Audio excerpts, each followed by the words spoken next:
మొన్న శనివారం parents teachers meeting జరిగింది. పిల్లల గురించి చంద్రబాబు నాయుడు గారు, లోకేష్ గారు వెళ్ళారు. దీనికి స్పందిస్తూ జగన్మోహన్ రెడ్డి గారు ఈ గతంలో కూడా జరిగాయి, ఏం కొత్త కాదు అని చెప్పి జగన్మోహన్ రెడ్డి గారు అంటున్నారు. ఇప్పుడు మీటింగులు దొరికితే వాళ్ళకి ఫీజులు కట్టాడా? కట్టలేదుగా. పరీక్షలు స్కూల్ వాళ్ళు ఏమంటున్నారు, మేము పరీక్షలు రాయనివ్వమంటున్నారు. అది ఎవరి బాధ్యత? తల్లిదండ్రుల బాధ్యత. వాళ్ళు లేకగా నీకు చేసి ఇస్తానంటే హాస్పిటల్ని ఆయన ఇప్పుడు ఉన్నాడు పిల్లగాడు ఇతర దేశాలు వెళ్తున్నాడు, లేనివాడు వెళ్ళలేకపోతున్నాడు ఇంగ్లీష్ మీడియం రాక. ఆయన ఇంగ్లీష్ మీడియం పెడితే అది పనికిరాదు మన దేశంలోని ఈయన అర్థం తిరిగాడుగా. ఆడు లేనాడు పిల్లగాడు ఇతర దేశాలు బాగూడదు ఇంగ్లీషు నేర్చుకొని. చంద్రబాబు నాయుడు గారు, లోకేష్ గారు పేరెంట్స్ మీటింగు, టీచర్స్ మీటింగ్ అని పెట్టారు. మెగా టీచర్స్ మీటింగ్ అని చెప్పారు. దానిపైన కూడా గతంలో ఎక్కువే జరిగినాయని జగన్మోహన్ రెడ్డి గారు అంటారు. మీరేమంటారు? ఈ పిల్లల్ని చదివించే దాని విషయంలోన తల్లిదండ్రులు అయితే మా విషయం తీసి పక్కన పెట్టి మా చదువుకున్న వాళ్ళు లేరు. చాలామంది జనాలు అయితే మాత్రం జగన్ పరిపాలనే బాగుంది అంటున్నారు. ఎందుకని అంటారు? ఈ పథకాల వల్ల పిల్లలకి బట్టలు కానీ స్కూల్ కానీ ఏమన్నా కానీ ఇప్పుడు అవన్నీ మరి ఇళ్ళు తీసేశారు అంటున్నారో మరి ఇస్తారో ఈరో తెలియదు. అంటే ఈ పథకాలు అమలు చేయాలంటే ఖజానాలో ఖాళీ లేదు, రాష్ట్ర ప్రజలు మొత్తం అర్థం చేసుకోవాలంటున్నారు కదా. అంటే అర్థం చేసుకునే వాళ్ళు అర్థం చేసుకుంటారు. ఏమన్నా ఇప్పుడు మాకైతే ఎటువంటి పథకాలు లేవు. నాకు ఇంకా పెన్షన్ టైం కూడా లేదు నాకు. అది పరిస్థితి. అదే జగన్మోహన్ రెడ్డి గారు దీనికి స్పందిస్తూ గత ప్రభుత్వంలో పిల్లలకి విద్యా దీవెన కానివ్వండి, అమ్మఒడి కానివ్వండి వేసేవాళ్ళని, ఈ కూటమి ప్రభుత్వం వచ్చిన తర్వాత పిల్లలకి విద్యా దీవెన లేదు, అమ్మఒడి లేదు అని చెప్పేసి జగన్మోహన్ రెడ్డి గారు అంటున్నారు. అదే అనుకునే జనాలు అంటున్నారు. జగన్మోహన్ రావు చెప్పేయే జనాలు కూడా అంటున్నారు. అది మరి ఇప్పుడు చెప్పిన పథకాలు అమలు చేయకపోతే మరి ప్రభుత్వం మీద వ్యతిరేకంగా వచ్చే అవకాశం ఉంది కదా. అది మనం అక్కడ ఏం చెప్తాం తమ్ముడు, రాష్ట్రం మొత్తం ఆలోచించుకోవాలి. మనకు తెలియదు కదా. ఇప్పుడు మంచి పనులు చేస్తూ ఉంటే మంచి పనులు చేస్తుందని చెప్పుకుంటూ ఉంటారు. చేయలేదనుకో ఈ ప్రభుత్వం చేయలేదని చెప్తారు. ఏమన్నా గత ప్రభుత్వంలో కూడా ఏ పథకాలు లేవు మాకు అస్సలకే. ఎందుకంటే ఆ పథకాలకు వర్తించేటువంటి ఆశ్రయాలు మనకు లేవు, మనకి ఏవి లేవు. కూలి పని చేసుకుంటున్నాం, బతుకుతున్నాం అంతే. మాకు ఇబ్బంది కలిగేదల్లా నాకు ఒక్కడి విషయంలో ఇబ్బంది కలిగేదే నేను కరెంట్ లేకుండా జీవిస్తున్నాను సంవత్సరం బట్టి అక్కడ. ఇప్పుడు కూడా సంవత్సరం అయింది ఆ ఇంట్లోకి వెళ్ళి కొవ్వొత్తులు వెలిగించుకొని ఉంటున్నాను. ప్రభుత్వం దృష్టికి తీసుకెళ్తాక నేను అంతటోడిని రోజు కూలి చేసుకొని బతుకోండి. ఎవరు లేరు అక్కడ. నాది నెగిటివ్ ప్లేస్ అయితే ఈ ఊరు గుంటుపల్లి. నేను కొండపల్లి వెళ్ళా, కొడుకు కోళ్ళ ఇబ్బంది అవుతుందని. అది పరిస్థితి. జనంలో అయితే అసంతృప్తి అయితే వస్తుంది. మరి అది ఏమవుతుంది అనేది ఇక తర్వాత అది మరి ఇప్పుడు ఇచ్చిన పథకాలు మరి అమలు చేయకపోతే ప్రభుత్వం మీద మరి వ్యతిరేకత వచ్చే అవకాశం గ్యారెంటీకి వస్తుంది. గ్యారెంటీగా ఆయన చెప్పిన పథకాలు కనీసంగా ఇప్పుడు 25 చెప్పారు. ఆయన 25లో కనీసం ఒక 10 12 అయినా ఇవ్వాలి కదా. అసలు ఏమో ఇప్పుడు ఆయన ఇచ్చింది ఏంటి, ఒక మా పింఛన్ ఒకటిను ఏదో గ్యాస్ బండ్లు అన్నారు. ఇంకా ఏమి ఇచ్చారు? ఏమి లేదు కదా.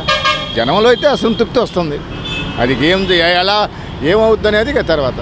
అంటే జగన్మోహన్ రెడ్డి ఆ ప్రజలకు ఆ పథకాలు ఈ పథకాలు పెట్టి ఖజానా మొత్తం ఖాళీ చేశాడు, రాష్ట్ర ప్రజలు మొత్తం అర్థం చేసుకోవాలంటున్నారు కదా. ఏమో మరి ఇప్పుడు వీళ్ళు అసలు అది కూడా ఇవ్వట్లేదుగా. సరే ఆయన ప్రజలకైనా ఇచ్చాడు, మరి అది కూడా అది ఇవ్వట్లేదుగా. మరి వీళ్ళు ఏం చేస్తున్నారు? ఇప్పుడు వీళ్ళు ఖజానా ఇప్పుడు నింపుతున్నారా? కాదండి. ఇప్పుడు ఆయన 2014లో ఆయన కూడా 2,60,000 కోట్లు చేశాడుగా. మరి అది కూడా అప్పేగా. ఇప్పుడు ఈయన టైంలో ఏంటి పాపం, అది కరోనా వచ్చింది కాబట్టి కొద్దిగా ఎక్కువ చేశాడు. 2 సంవత్సరాలు కరోనా వచ్చింది, కొద్దిగా ఎక్కువ చేశాడు అంతే. అంటే మరి మాకు కూడా ప్రళయం వచ్చేసింది లోపల. ఏమొచ్చింది ప్రళయం ఆయనకి? ఏం వరద? అది ఒక కృష్ణా జిల్లా వస్తే వరద, అది కూడా మొత్తం రాష్ట్రం మొత్తం వస్తే వరద. 400 కోట్లు కూడా వరద బాధితులకే మేము ఖర్చు పెట్టాము. ఆ 400 కోట్లు విరాళం వచ్చింది కదా సార్. 580 కోట్లు ఫండ్ వచ్చింది. 500 కోట్లు ఫండ్స్ వచ్చినాయిగా. పంచి పెడితే మంచిదే కదండి. ఇప్పుడు పంచి పెట్టామంటున్నారు, ఓకే. మరి కథం వాళ్ళకి, కథమైన జిల్లాల వాళ్ళకేంటి? ఇప్పుడు కరోనా అనేది మొత్తం స్టేట్ మొత్తం వచ్చింది. మరి అది ప్రళయం అంటే అది ఇది ప్రళయం ఎట్ట అవుద్ది?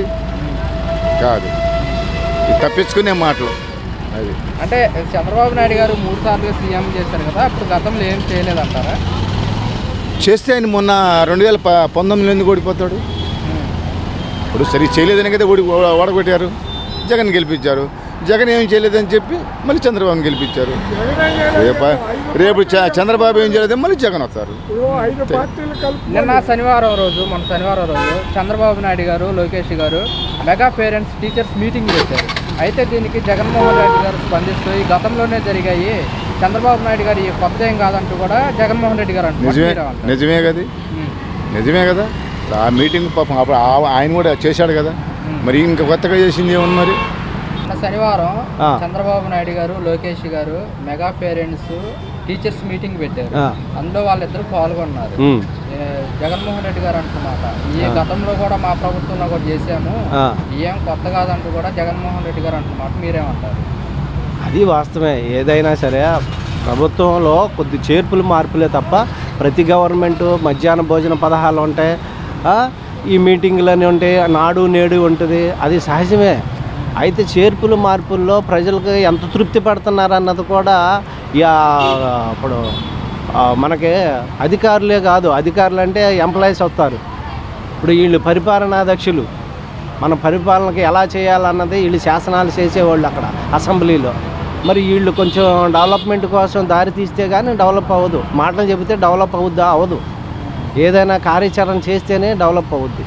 అదే దీనికి జగన్మోహన్ రెడ్డి గారు అన్నమాట, నాడు నేడు ద్వారా మేము స్కూల్స్ని అభివృద్ధి చేశాము, చేశారు. స్కూల్స్లో ఇంగ్లీష్ మీడియం పెట్టారు. వాస్తవమే. అది ఇదివరకు తెలుగు మీడియం నడిచేది భ్రష్టు పట్టిపోయింది. అలాంటి దాన్ని అంతా ఒక్కసారి చేయాలంటే ఆయన వల్ల కాదు.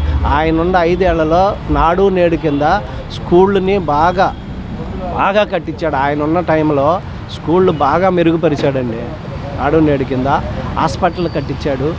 పిల్లలకి ఇంగ్లీష్ మీడియమే చెప్పి వాళ్ళకు కూడా చైతన్యవంతులు చేసి పేద మధ్యతరగతి వాళ్ళు కూడా ఉన్నత స్థాయికి తీసుకుపోవాలంటే వాళ్ళు కూడా ఇంగ్లీష్ నేర్చుకోవాలని ఇంగ్లీష్ మీడియం పెట్టి చేశారు. ఇవాళ మళ్ళీ పేద మధ్యతరగతి వ్యవస్థకి ఇంగ్లీష్ మీడియం ఎందుకని వీళ్ళు షో చేసి ఇంగ్లీష్ మీడియాన్ని వెనక్కనెట్టి మళ్ళీ తెలుగు మీడియంలోకి పెడుతున్నారు. ఇప్పుడు ఇది ఇంగ్లీష్ మీడియం ఒక ప్రైవేటు సంస్థలకు మాత్రమే అప్పచెప్పినట్టు అనమాట ఈ గవర్నమెంట్.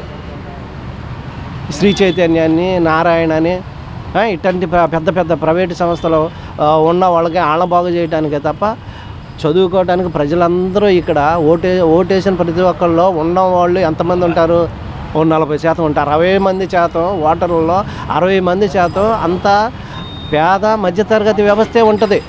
మరి వీళ్ళు ఎప్పుడు ఇంగ్లీష్ మీడియం చదవాలి, వాళ్ళ పిల్లలు పైకి పోవాలంటే అచ్చంగా డబ్బులు కట్టి చదివే ప్రైవేటు సంస్థల్లోనే ఉంటుందా?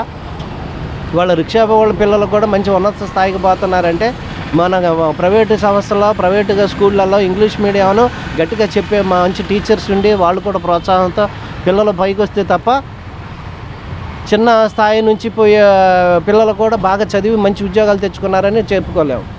వీళ్ళు ఏదన్నా ఒక్కటి ఉద్యోగం వచ్చిందంటే మధ్యతరగతి పేద పిల్లలకి వీళ్ళది ఏదో హైలైట్ చేసి అని చెప్పడమే తప్ప అసలు పోయే వాళ్ళు అందరూ ఎక్కడ పోతున్నారు?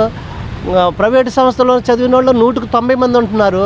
గవర్నమెంట్ నుంచి పోయేవాళ్ళు 10 మందే ఉంటున్నారు. ఇప్పుడు రాష్ట్రం డెవలప్ అయింది, పెరుగుతుంది, ఇంకా అభివృద్ధి చెందిద్ది అంటానికి ఎక్కడండి?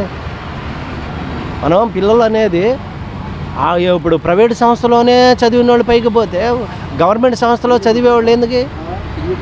ఏం పనులు చేయడానికి?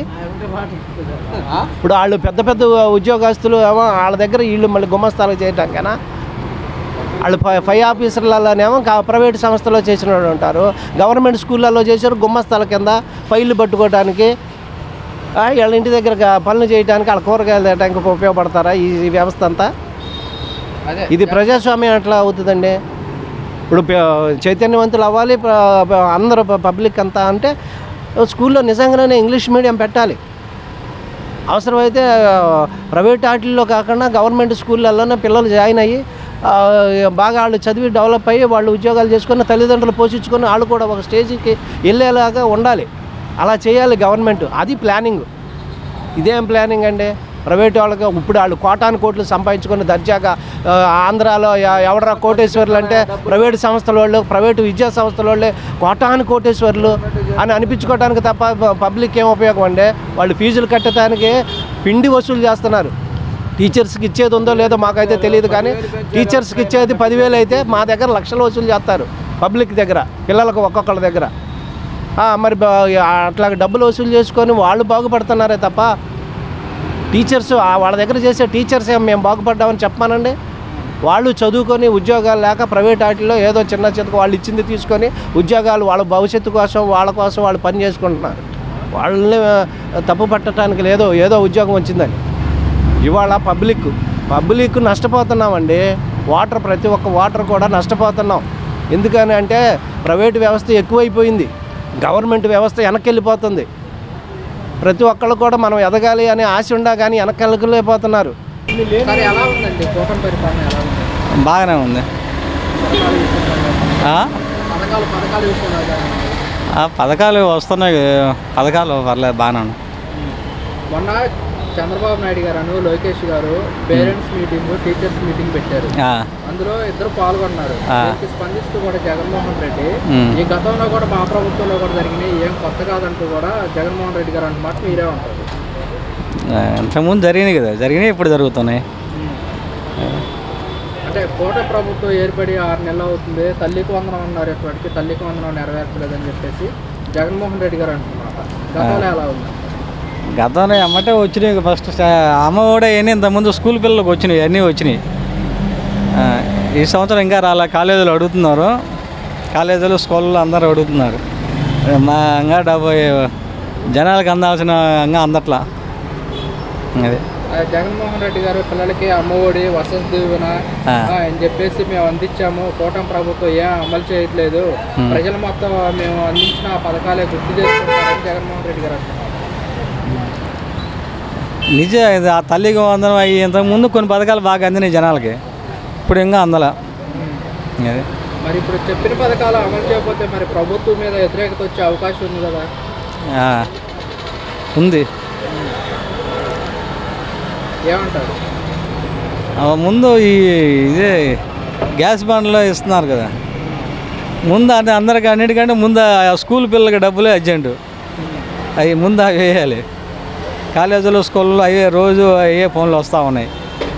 ఏముంది గ్యాస్ బండ్లు, ఈ ఆర్టీసీ తర్వాత నిదానంగా ముందు ఆ స్కూల్లో కాలేజీలో డబ్బులు వేయాలి.